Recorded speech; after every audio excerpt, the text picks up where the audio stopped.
അതിൽ ഇതിൻ്റെ വക്താക്കൾ ഇതുകൊണ്ട് എന്താണ് ഉദ്ദേശിക്കുന്നത് എന്നതാണ്.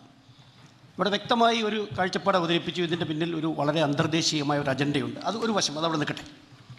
ഞാനത് മാറ്റിവെച്ചുകൊണ്ട് പറയുകയാണ്. അവരുടെ മനസാക്ഷി സത്യസന്ധമാണ്, ശുദ്ധമാണ് എന്ന് സങ്കല്പിച്ചുകൊണ്ട് ഞാൻ പറയുകയാണ്. ഹിഡൻ അജണ്ടകളൊക്കെ മാറ്റിവെച്ചുകൊണ്ട് ചോദിക്കാനുള്ള ചോദ്യം, യഥാർത്ഥത്തിൽ അവരെന്താണ് ഇതുകൊണ്ട് ലക്ഷ്യം വെക്കുന്നത്? ഇതുകൊണ്ട് ലക്ഷ്യം വെക്കുന്നത് ലോകത്തു നിന്ന് വ്യത്യസ്തമായ മതവിഭാഗങ്ങളുണ്ട്. ആ മതവിഭാഗങ്ങൾ തമ്മിൽ സംഘർഷങ്ങളുണ്ട്. ലോകത്ത് വ്യത്യസ്തമായ ഭൗതിക ദർശനങ്ങളുണ്ട്. ആ ദർശനങ്ങൾ തമ്മിൽ സംഘർഷങ്ങളുണ്ട്. ഈ സംഘർഷങ്ങൾ ഒഴിവാക്കാൻ എല്ലാം ശരിയാണ് എന്ന് പറഞ്ഞാൽ ഒഴിവാകുമോ എന്നുള്ളതാണ്. കമ്മ്യൂണിസവും ക്യാപിറ്റലിസവും സത്യമാണ് എന്ന് പറഞ്ഞാൽ ഈ പ്രശ്നങ്ങൾ അവസാനിക്കുമോ? ഇന്ത്യയിൽ കോൺഗ്രസിൻ്റെ ആശയവും CPM-ൻ്റെ ആശയവും BJP-യുടെ ആശയവും എല്ലാം ശരിയാണ് എന്ന വാദം ഉന്നയിച്ചാൽ ഇവിടെ ഈ പ്രശ്നങ്ങൾ അവസാനിക്കുമോ? അവസാനിക്കുമായിരുന്നെങ്കിൽ നമുക്ക് ആ വാദം ഉന്നയിക്കാമായിരുന്നു. ലോകത്ത് രാഷ്ട്രീയ രംഗത്ത് ഒരുപാട് ദർശനങ്ങളുണ്ട്. ഈ ദർശനങ്ങൾ തമ്മിൽ സംഘർഷങ്ങളുണ്ട്. ഇത് എല്ലാം ശരിയാണ് എന്ന് ലോകത്തൊരു ആദർശവാദിക്കും ഉൾക്കൊള്ളാൻ കഴിയില്ല. ലോകത്തൊരു കമ്മ്യൂണിസ്റ്റുകാരനെ സംബന്ധിച്ചിടത്തോളം കമ്മ്യൂണിസവും ക്യാപിറ്റലിസവും പരമസത്യമാണെന്ന് വിശ്വസിക്കാൻ കഴിയില്ല. പിന്നെ അയാൾക്ക് പരമാവധി കഴിയുക പരമസത്യം കമ്മ്യൂണിസമാണ്, ക്യാപിറ്റലിസത്തിൽ ചില സത്യങ്ങൾ ഉണ്ടായേക്കാം, ഇത് ഉൾക്കൊള്ളുക എന്നതാണ്. ഇതാണ് സഹിഷ്ണുത. ഒരു ക്യാപിറ്റലിസ്റ്റിനെ സംബന്ധിച്ചിടത്തോളം പരമസത്യം ക്യാപിറ്റലിസമാണ്. കമ്മ്യൂണിസത്തിൽ ഒരുപക്ഷെ ചില സത്യങ്ങൾ ഉണ്ടായേക്കാം, പക്ഷേ ലോകത്തിന് ഏറ്റവും നല്ലത് ക്യാപിറ്റലിസമാണ്. ഇത് അംഗീകരിച്ചുകൊണ്ട് കമ്മ്യൂണിസം നിലനിൽക്കാനുള്ള സ്വാതന്ത്ര്യം അംഗീകരിച്ചു കൊടുത്തുകൊണ്ട് അതിലും ഒരുപക്ഷെ ഏത് ദർശനത്തിലായാലും ചില ശരികൾ ഉണ്ടാവും. ഒരു ദർശനവും ഒരു ശരിയുമില്ലാതെ ലോകത്ത് നിലനിൽക്കില്ല. ഇത് ഉൾക്കൊള്ളുക എന്നതല്ലാതെ അതിൻ്റെ അപ്പുറത്തേക്ക് ലോകത്ത് ആദർശവാദിയായ ഒരു വ്യക്തിക്ക് ലോകത്ത് താൻ ഉൾക്കൊള്ളുന്ന ആദർശവും താൻ ഉൾക്കൊള്ളാത്ത ആദർശവും പരമസത്യമാണ്, തുല്യമാണ് എന്ന് ലോകത്ത് വിശ്വസിക്കുന്നത് ഒരു ബൗദ്ധികമായ സത്യസന്ധതയുള്ള ഒരാൾക്ക് സ്വീകാര്യമായൊരു കാര്യമാണോ എന്നതാണ് എൻ്റെ ഒരു ചോദ്യം. ഇത് തന്നെ മതത്തിലേക്ക് വരിക. ലോകത്തെ മുസ്ലിം സമൂഹം വിശ്വസിക്കുന്നു ഇസ്ലാമാണ് പരമസത്യം. ക്രൈസ്തവർ വിശ്വസിക്കുന്നു ക്രിസ്ത്യാനിറ്റിയാണ് പരമസത്യം. ഇങ്ങനെ തന്നെയാണ് വിശ്വസിക്കുന്നത്. ഹിന്ദുയിസമാണ് പരമസത്യം. ഇതിൽ ആകെ ചെയ്യാൻ കഴിയുന്ന എന്താണ്? ഒരു മുസ്ലിമിന് വിശ്വസിക്കാൻ കഴിയുക ഇസ്ലാമാണ് പരമസത്യം. ക്രിസ്തുമതം പറയുന്നതിലും ചില വസ്തുതകൾ ഉണ്ടായേക്കാം, ഹിന്ദുമതം പറയുന്നതിലും ചില വസ്തുതകൾ ഉണ്ടായേക്കാം. അതിനോടൊപ്പം അതിനോട് സഹിഷ്ണുതാപരമായി സംവദിക്കുക, സൗഹാർദ്ദപരമായ പ്രബോധനം നിർവഹിക്കുക, സംവദിക്കുക, സഹിഷ്ണുതാപരമായി ജീവിക്കുക, പരസ്പരം ഉൾക്കൊള്ളുക. ഇതല്ലാതെ ഒരാദർശ രംഗത്ത് എല്ലാം സത്യമാണ് വിശ്വസിക്കാൻ സാധ്യമല്ലാത്തതുപോലെ ഒരു മതരംഗത്ത് വ്യത്യസ്തമായ മതങ്ങൾ എല്ലാം സത്യമാണ് എന്ന് നമുക്ക് എങ്ങനെ, അത് സർവ്വമത സത്യമാകട്ടെ സർവ്വവേദ സത്യമാകട്ടെ, ഇത് ഒരാദർശത്തിന് എങ്ങനെ സ്വീകാര്യമാകും എന്നതാണ് അടിസ്ഥാനപരമായ വിഷയം.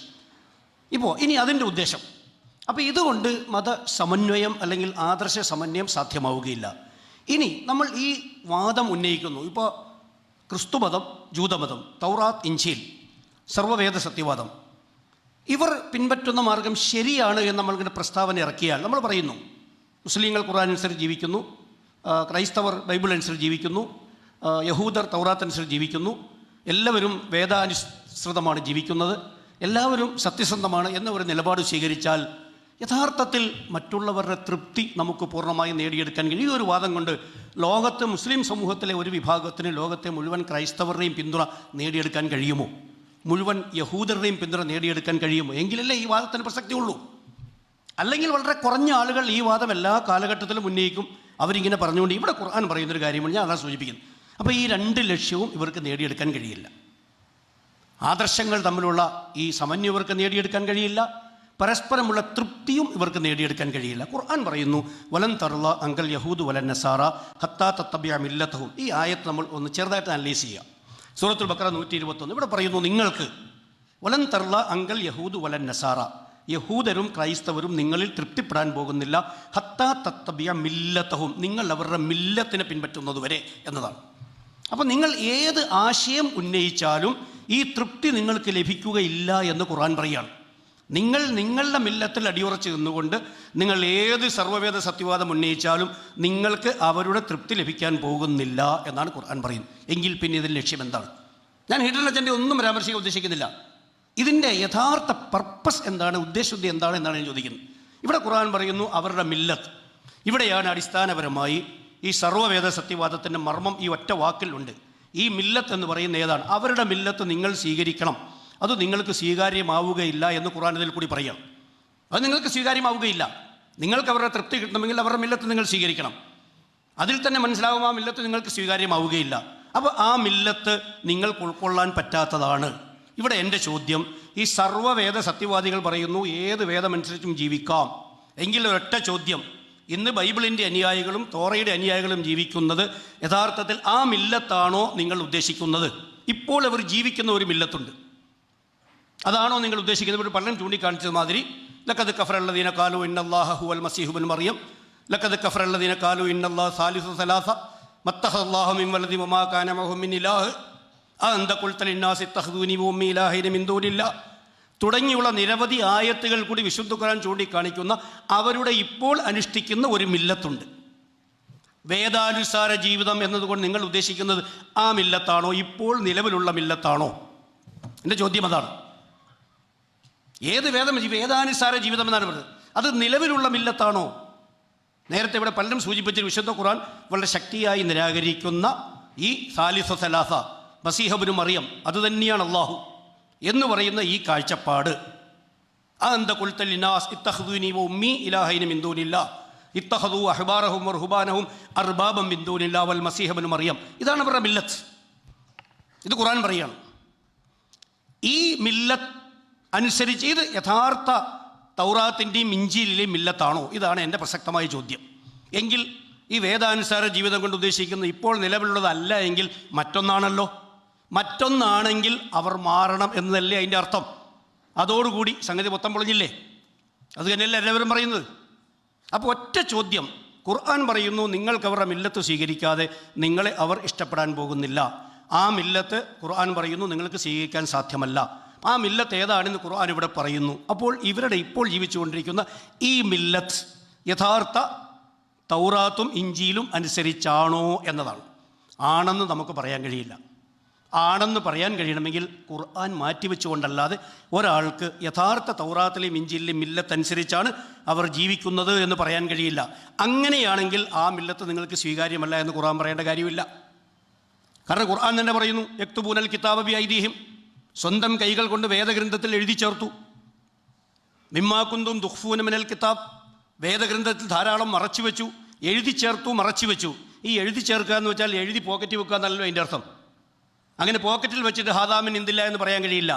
വേദഗ്രന്ഥത്തിൻ്റെ ഇടയിൽ തന്നെ എഴുതി വെക്കണം.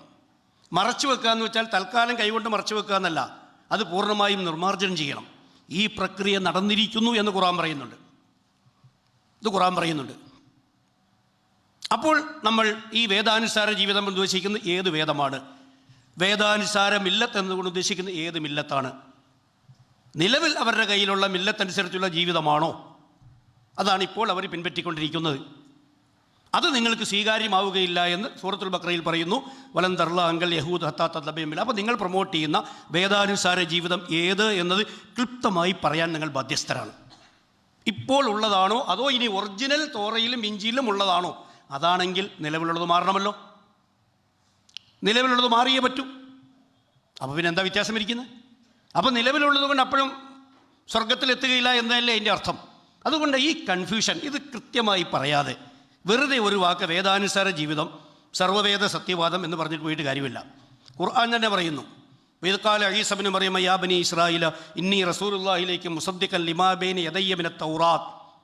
വേദാനുസാര ജീവിതം മതിയെങ്കിൽ, തോറ അനുസരിച്ച് യഹൂദർ ജീവിച്ചാൽ മതിയെങ്കിൽ, ഈസാ നബി അലൈഹി സ്വലാം എന്നുകൊണ്ട് അവരോട് ഇന്നി റസൂലുള്ളാഹി ഇലൈക്കുമെന്ന് അന്ന് തൗറാത്തുള്ള യഹൂദരോട് പറയേണ്ട കാര്യം എന്താ?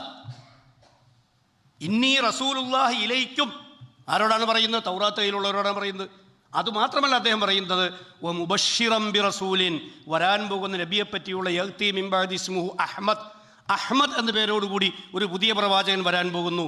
പഴയ പ്രവാചകൻ്റെ അനുയായികളോട് നിങ്ങൾ എന്നിലും വിശ്വസിക്കണം, വരാൻ പോകുന്ന മുഹമ്മദിലും വിശ്വസിക്കണം.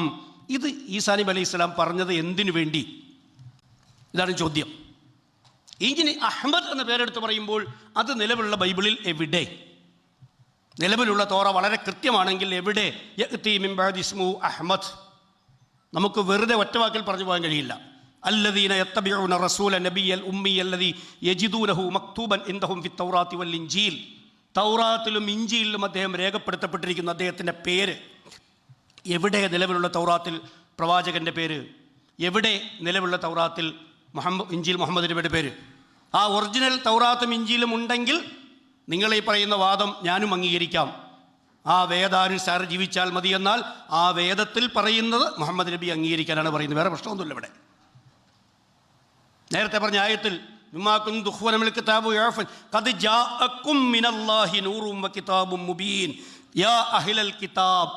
വേദത്തിൻ്റെ അനുയായികളെ, ഖദ് ജാഅക്കും നിങ്ങളിലേക്ക് വന്നിരിക്കുന്നു, മിനല്ലാഹി അല്ലാഹുവിൽ നിന്നും, നൂറുൻ വ കിതാബുൻ മുബീൻ. എന്താ ഈ പറയുന്നതിൻ്റെ അർത്ഥം? ഞാൻ ദീർഘമായി ഉപന്യസിക്കാൻ ഉദ്ദേശിക്കുന്നില്ല. കൃത്യം 15 മിനിറ്റ് 2 മിനിറ്റും കൂടി ഉള്ളൂ. അതുകൊണ്ട് ഈ വാദം വിശുദ്ധ ഖുർആനെ മാറ്റിവെച്ചുകൊണ്ടല്ലാതെ നമുക്ക് ഉൾക്കൊള്ളാൻ കഴിയില്ല. അതുകൊണ്ട് ഈ വാദം കൊണ്ട് ഖുർആൻ സൂചിപ്പിക്കുന്ന രൂപത്തിൽ ഈ ലോകത്തുള്ള ജനങ്ങളുടെയും തൃപ്തി നമുക്ക് ലഭിക്കുകയില്ല, അള്ളാഹുവിൻ്റെയും തൃപ്തി നമുക്ക് ലഭിക്കുകയില്ല. ഖസിറദ് ദുനിയ വൽ ആഖിറ എന്ന അവസ്ഥയിൽ എത്തിപ്പെടും. അള്ളാഹു കാത്തുരക്ഷിക്കുമാറാകട്ടെ. വാഖിറു ദഅ്വാനാ അൽഹംദുലില്ലാഹി റബ്ബിൽ ആലമീൻ. അസ്സലാമു അലൈക്കും.